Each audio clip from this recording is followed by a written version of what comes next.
Friend, कैसे हो आप सब लोग। आई होप कि आप सब ठीक होगे। My name is Saraswati Yadav. आज का जो हमारा टॉपिक है फंडामेंटल राइट्स यानी कि मूल अधिकार या मौलिक अधिकार। आज हम जानेंगे कि हमारे मूल अधिकार कितने हैं और मूल अधिकार किन किन आर्टिकलों के तहत जोड़े गए हैं, और हम जानेंगे कि हमारे जो हमारे मूल अधिकार हैं इनको संविधान के किस भाग में जोड़ा गया है और हमारे मूल अधिकार किस देश के संविधान से लिए गए हैं। तो आज हम जितने भी हमारे फंडामेंटल राइट्स हैं उनके बारे में आज हम डिटेल से जानने की कोशिश करेंगे और हर एक आर्टिकल को बारीकी से समझने की कोशिश करेंगे कि किस आर्टिकल में क्या बात कही गई है।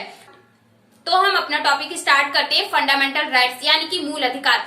अगर हम मूल अधिकार की बात करें तो यह संविधान के भाग 3 में जोड़ा गया है। जो हमारे संविधान का भाग 3 है इसमें मौलिक अधिकारों को जोड़ा गया है।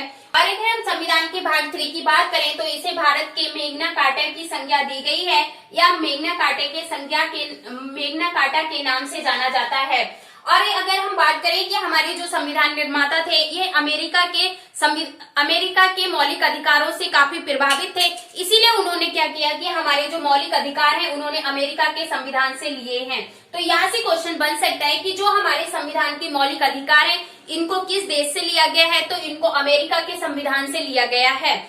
नेक्स्ट यहाँ से क्वेश्चन बन सकता है कि जो हमारे जो मौलिक अधिकार हैं इनको संविधान के किस भाग में जोड़ा गया है। तो अगर हम संविधान के मौलिक अधिकारों की बात करें तो इनको संविधान के भाग 3 में जोड़ा गया है। और अगर हम बात करें कि हमारे जो संविधान का भाग 3 है इसको किस नाम की संज्ञा दी गई है, तो इसको भारत का मैग्ना कार्टा कहा जाता है। और यहाँ से हम देखेंगे कि हमारे मौलिक अधिकार कितने हैं। अगर हम मौलिक अधिकारों की बात करें तो हमारे मौलिक अधिकार 7 है। हमारे मौलिक अधिकार कितने हैं? 7 है। प्लीज वीडियो को पूरा देखिए। अगर आपने वीडियो को पूरा नहीं देखा है तो आप कहीं ना कहीं से कुछ ना कुछ मिस्टेक जरूर करेंगे, क्योंकि मैं इसके अंदर कुछ बहुत ही इंपॉर्टेंट पॉइंट बताने वाली हूँ। अगर आपने वीडियो को बस शुरू में देख लिया है और लास्ट तक अगर आप वीडियो को नहीं देखेंगे तो आपका कहीं ना कहीं कुछ ना कुछ पॉइंट गलत हो जाएगा। तो अगर हम बात करें जो हमारा पहला अगर हमारा अधिकार है तो वह है समता का अधिकार। अगर हम समता के अधिकार की बात करें तो यह आर्टिकल 14 से लेके 18 तक के बारे में चर्चा की गई है। और अगर हम सेकंड अधिकार की बात करें तो सेकंड जो हमारी स्वतंत्रता का अधिकार, स्वतंत्रता की जो अधिकार है यह अनुच्छेद 19 से लेके 22 तक इसके बारे में चर्चा की गई है। नेक्स्ट है हमारा शोषण के विरुद्ध अधिकार। अगर हम शोषण के विरुद्ध अधिकार के बारे में बात करें तो यह आर्टिकल 23 से लेके 24 तक इसके बारे में चर्चा की गई है। नेक्स्ट है हमारा धर्म की स्वतंत्रता का अधिकार। अगर हम धर्म की स्वतंत्रता के अधिकार की बात करें तो यह आर्टिकल 25 से 28 तक इसके बारे में चर्चा की गई है। नेक्स्ट है हमारा संस्कृति और शिक्षा की स्वतंत्रता। अगर हम शिक्षा और संस्कृति की स्वतंत्रता के बारे में बात करें तो यह आर्टिकल 29 से 30 आर्टिकल के बारे में इसकी चर्चा की गई है। नेक्स्ट है हमारा संपत्ति का अधिकार। अगर हम संपत्ति के अधिकार की बात करें तो यह आर्टिकल 31 में इसकी चर्चा की गई है। नेक्स्ट है हमारा संवैधानिक उपचारों की स्वतंत्रता। संवैधानिक उपचारों की स्वतंत्रता की बात करें तो यह आर्टिकल 32 में इसकी चर्चा की गई है। अब यहाँ से हमारा वेरी मोस्ट इम्पोर्टेंट पॉइंट है कि जो हमारा आर्टिकल 31 है यानी कि जो हमारी संपत्ति का अधिकार है, इसमें क्या हुआ कि 44 में, पहले ध्यान से सुन लीजिए कि जो हमारा संपत्ति का अधिकार है इसमें क्या हुआ 44वें संविधान संशोधन 1978 में इसे जो हमारा मूल अधिकार या फंडामेंटल राइट की सूची से हटा दिया गया है।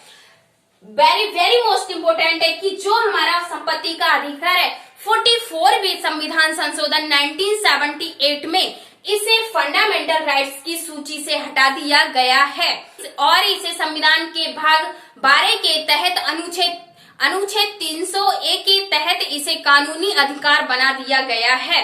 वेरी मोस्ट इम्पोर्टेंट पॉइंट है कि जो हमारा 44वां संविधान है, 44वां संविधान संशोधन 44वां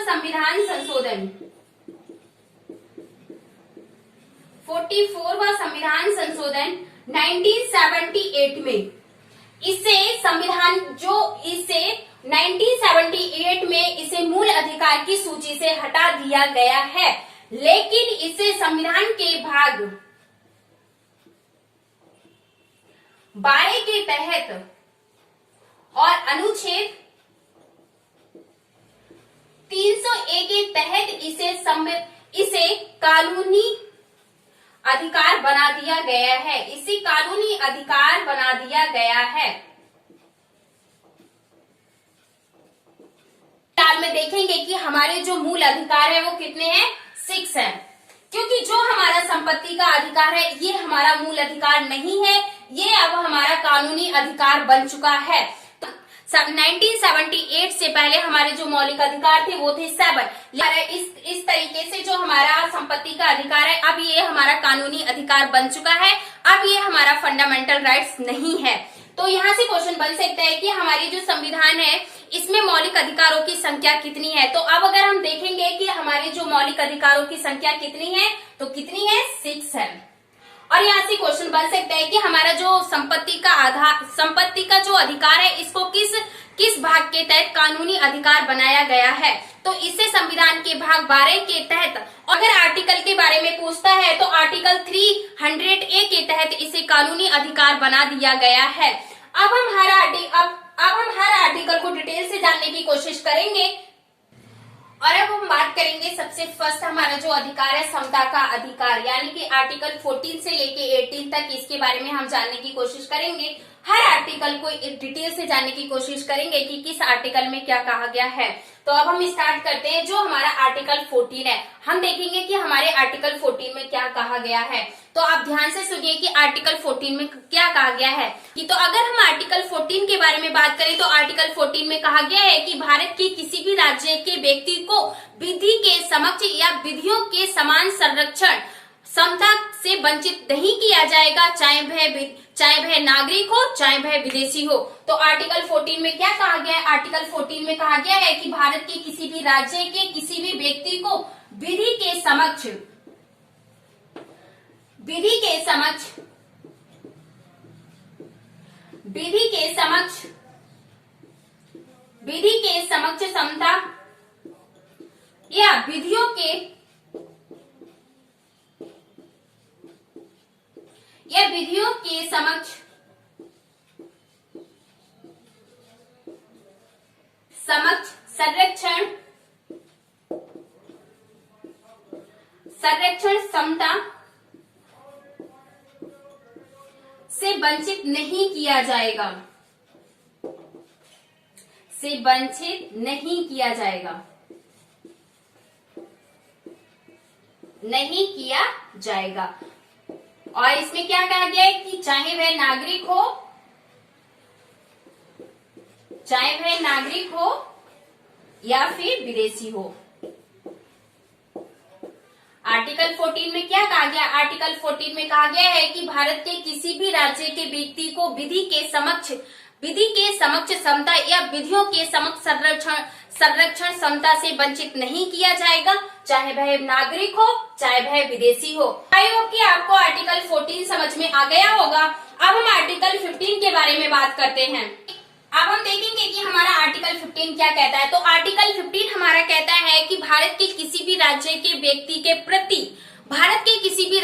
प्रति केवल धर्म, मूल, वंश, जाति या लिंग या जन्म स्थान के आधार पर आप उनमें भेदभाव नहीं कर सकते हैं। तो आर्टिकल 15 में क्या कहा गया है, आर्टिकल 15 में कहा गया है कि भारत के किसी भी राज्य के नागरिक के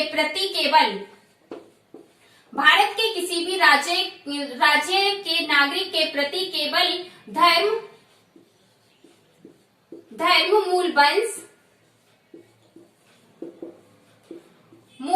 जाति, लिंग या जन्म के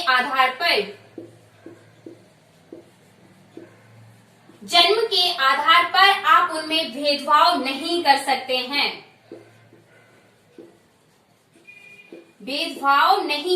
हैं, तो यहाँ से क्वेश्चन बनता है कि आर्टिकल 15 में क्या कहा गया है। तो आर्टिकल 15 में क्या कहा गया है? आर्टिकल 15 में धर्म, मूलबल, जाति, लिंग या जन्म स्थान के आधार पर भेदभाव करने से मना की गई है। आई होप कि आपको आर्टिकल 15 भी समझ आ गया होगा।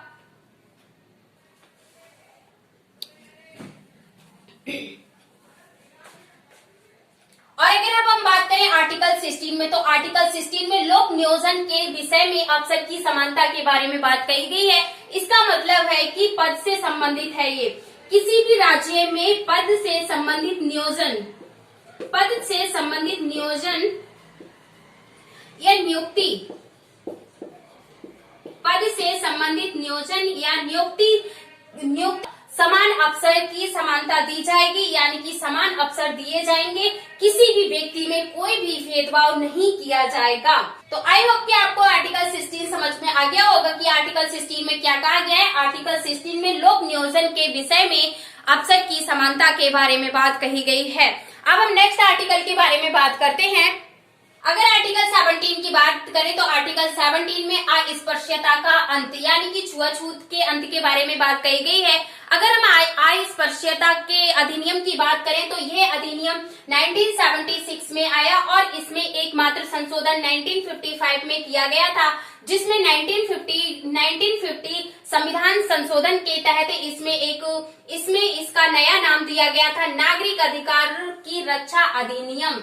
तो जो नागरिक अधिकारों की रक्षा अधिनियम है, यह किस संविधान संशोधन के तहत इसका नाम दिया गया है? तो 1955 के तहत इसको नागरिक अधिकारों की रक्षा नाम दिया गया है। 17 में अस्पृश्यता का अंत यानी कि छुआछूत के अंत के बारे में बात कही गई है। इसमें कहा गया है कि जो हमारा अस्पृश्यता का अधिनियम है ये 1976 में आया और इसमें एक संशोधन हुआ 1955 में। 1955 में जब संशोधन हुआ तो अस्पृश्यता के नाम को बदलकर इसमें नया नाम रखा गया नागरिक अधिकारों की रक्षा अधिनियम।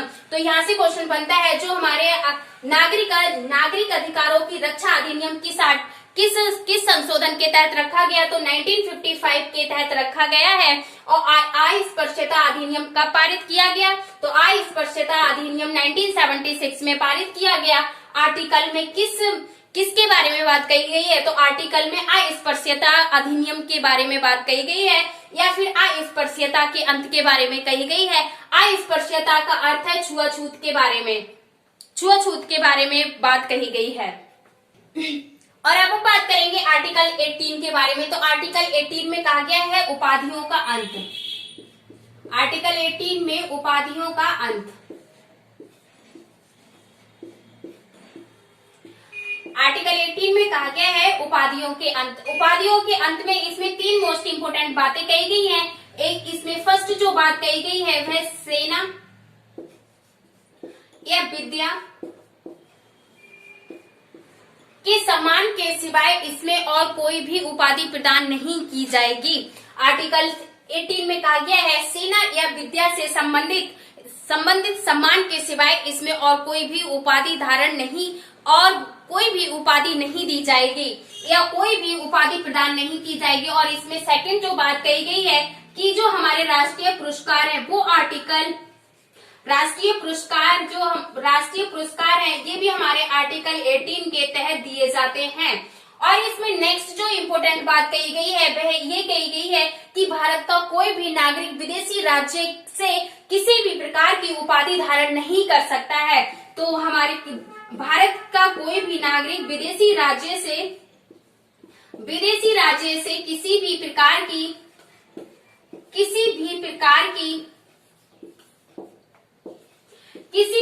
की उपाधि धारण नहीं कर सकता है। किसी भी प्रकार की उपाधि धारण नहीं कर सकता है। किसी भी प्रकार की उपाधि धारण नहीं कर सकता है। यहाँ से क्वेश्चन बनता है कि जो हमारे राष्ट्रीय पुरस्कार हैं यह किस आर्टिकल के तहत दिए जाते हैं? तो यह आर्टिकल 18 के तहत दिए जाते हैं। और यहाँ से एक इससे क्वेश्चन बनता है कि जो हमारे भारत के नागरिक हैं विदेशी उपाधि किस आर्टिकल के तहत नहीं धारण कर सकते? तो आर्टिकल 18 के तहत विदेशी राज्य से किसी भी प्रकार की उपाधि धारण नहीं कर सकते हैं। तो आज समता के अधिकार में जितने भी आर्टिकल थे हमने उनको डिटेल से जानने की कोशिश की है। आई होप कि आपको ये सारे आर्टिकल समझ में आ गए होंगे। अब हम नेक्स्ट आर्टिकल की तरफ चलते हैं। अब हम बात करेंगे सेकंड अधिकार के बारे में। तो जो सेकंड हमारा जो अधिकार है स्वतंत्रता का अधिकार। अगर हम स्वतंत्रता के अधिकार की बात करें तो यह आर्टिकल 19 से लेके 22 तक स्वतंत्रता के अधिकार के बारे में चर्चा की गई है। तो आज हम पहले देखेंगे कि आर्टिकल 19 में क्या क्या कहा गया है। अगर हम आर्टिकल 19 के बारे में बात करें तो इसमें 6 प्रकार की स्वतंत्रताओं के बारे में बात कही गई है। इसमें 6 प्रकार की स्वतंत्रताओं के बारे में बात अब हम देखेंगे कि आर्टिकल 19 में कौन कौन सी 6 प्रकार की स्वतंत्रताओं के बारे में बात कही गई है। तो अगर हम बात करें आर्टिकल 19A के बारे में तो आर्टिकल 19A में बोलने की स्वतंत्रता के बारे में बात कही गई है। बोलने की स्वतंत्रता, बोलने की स्वतंत्रता और बोलने की स्वतंत्रता के अंतर्गत 3 बातें और वेरी वेरी मोस्ट इंपोर्टेंट कही गई है कि इसमें ध्वज फहराने की स्वतंत्रता, सेकंड है प्रेस करने की स्वतंत्रता, फोर्थ है हमारा सूचना प्राप्त करने की स्वतंत्रता, सूचना प्राप्त करने की स्वतंत्रता। तो अगर हम सूचना अधिनियम की बात करें,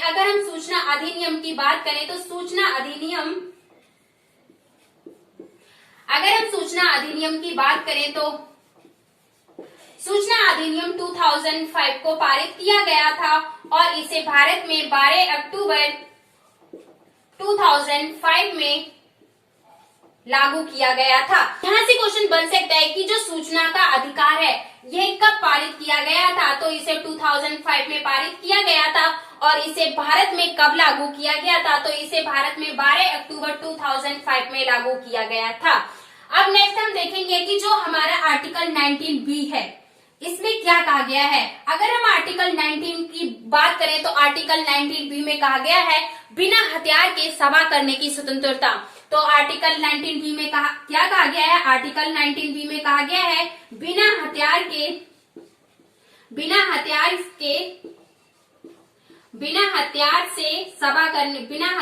सभा करने की स्वतंत्रता, बिना हथियार के सभा करने की स्वतंत्रता। और अगर हम आर्टिकल 19C की बात करें तो आर्टिकल 19C में कहा गया है इसमें संघ बनाने की स्वतंत्रता, आर्टिकल 19C में संघ बनाने की स्वतंत्रता। और नेक्स्ट है हमारा आर्टिकल 19D। तो आर्टिकल 19D में कहा गया है कि भारत के अंदर किसी भी राज्य में भारत के किसी भी राज्य क्षेत्र में आप घूम सकते हैं। तो इसमें घूमने की स्वतंत्रता दी गई है। आर्टिकल 19D में घूमने की स्वतंत्रता। नेक्स्ट है हमारे की आर्टिकल 19E। तो अगर आर्टिकल 19E की बात करें तो इसमें कहा गया है कि भारत के किसी भी राज्य में आप निवास कर सकते हो। तो आर्टिकल 19 में हमें आर्टिकल 19E में निवास करने की स्वतंत्रता, निवास करने की स्वतंत्रता। और अगर हम बात करें आर्टिकल 19G के बारे में तो आर्टिकल 19G में हमें व्यापार व कारोबार करने की स्वतंत्रता दी गई है,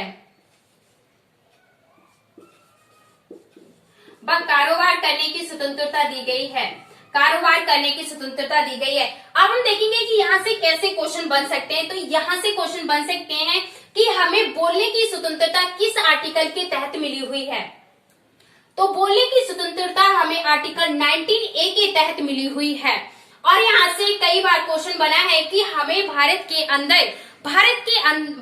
के अंदर राज्य क्षेत्र में घूमने की स्वतंत्रता हमें किस आर्टिकल के तहत मिली हुई है। तो यह आर्टिकल 19D के तहत हमें भारत के अंदर घूमने की स्वतंत्रता मिली हुई है। कंफ्यूज नहीं होना है यहाँ पर। यहाँ से पूछता है कि भारत के बाहर घूमने की स्वतंत्रता हमें किस आर्टिकल के तहत मिली हुई है। वैसे तो हम आगे पढ़ेंगे बट 21 के तहत हमें भारत के बाहर घूमने की स्वतंत्रता मिली हुई है। लेकिन अभी हम बात कर रहे हैं भारत के अंदर की। तो अगर हम बात करें भारत के अंदर घूमने की स्वतंत्रता हमें 19D के अंतर्गत मिली हुई है। और यहाँ से ये क्वेश्चन बनता है कि जो निवास भारत के अंदर राज्य क्षेत्र में निवास करने की स्वतंत्रता हमें किस आर्टिकल के तहत मिली हुई है? तो आर्टिकल 19E के तहत हमें भारत के अंदर राज्य में निवास करने की स्वतंत्रता मिली हुई है। नेक्स्ट है कि व्यापार व कारोबार करने की स्वतंत्रता हमें किस आर्टिकल के तहत मिली हुई है? तो हमें व्यापार व कारोबार करने की स्वतंत्रता हमें आर्टिकल 19G के तहत मिली हुई है। आई होप कि आपको ये आर्टिकल अच्छे से समझ में आ गए होंगे। आज की क्लास हम ये स्टॉप करते हैं और मिलते हैं अगली क्लास में। तब तक के लिए bye bye, take care, thank you. और अगर आपको ये वीडियो अच्छी लगी है तो प्लीज वीडियो को लाइक एंड शेयर करें। Bye bye, take care, thank you so much.